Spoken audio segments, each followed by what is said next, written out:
First new tonight, reaction to the death of mob boss James Whitey Bulger. Good evening. I'm Mike Montecalvo. And I'm Shannon Heggie. The 89-year-old was found unresponsive this morning in a federal prison in Hazleton, West Virginia. Bulger arrived at that prison on Monday after being transferred from a facility in Florida. Officials aren't releasing how he was killed, but Target 12 is reporting this is being investigated as a homicide. In 2013, Bulger was sentenced to 2 consecutive life sentences, having been convicted of taking part in 11 murders, though it's believed he took part in many more. And tonight we're getting reaction from some of his victims' family members. Eyewitness News reporter Caroline Goggin joins us now with what they're saying. Caroline.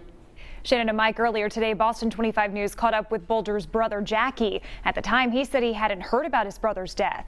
But the families of some of Bulger's victims were very well aware, and tonight they say they're relieved. I was overwhelmed with joy. I was very pleased to hear that he was dead. It's hard to imagine the pain Boston mobster James Whitey Bulger inflicted on his victims' families. Patricia Donahue says she lives with it every day. He ruined my life, definitely, you know. I could never forgive him for that. In May of 1982, Patricia's husband Michael was at a bar in Boston's Seaport when a man named Brian Halloran asked for a ride home. What Michael didn't know was that Halloran was an informant who Bulger wanted dead. Michael, an innocent bystander, was shot in the head. They went outside of the bar. When they went outside of the bar, they got in the car. As they continued to pull out, Whitey Bulger and a couple of his colleagues pulled up next to him and shot and killed them both. Tommy Donahue was just 8 years old when his father was killed. More than 30 years later, in 2013, Bulger was convicted of taking part in the murders of 11 people, including Michael Donahue's. The jury also issued a no finding in the strangulation death of Deborah Davis.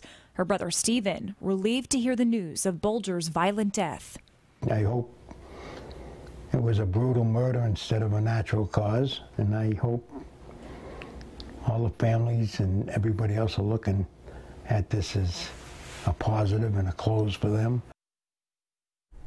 And the Boston Globe is reporting tonight, according to their sources, that Springfield convict Freddie Giaz is a suspect in Bulger's killing. A union official at the West Virginia prison where Bulger was found dead tells Target 12 investigator Tim White that this is the 3rd homicide in 7 months at that facility. Again, Bulger's death is being investigated as a homicide.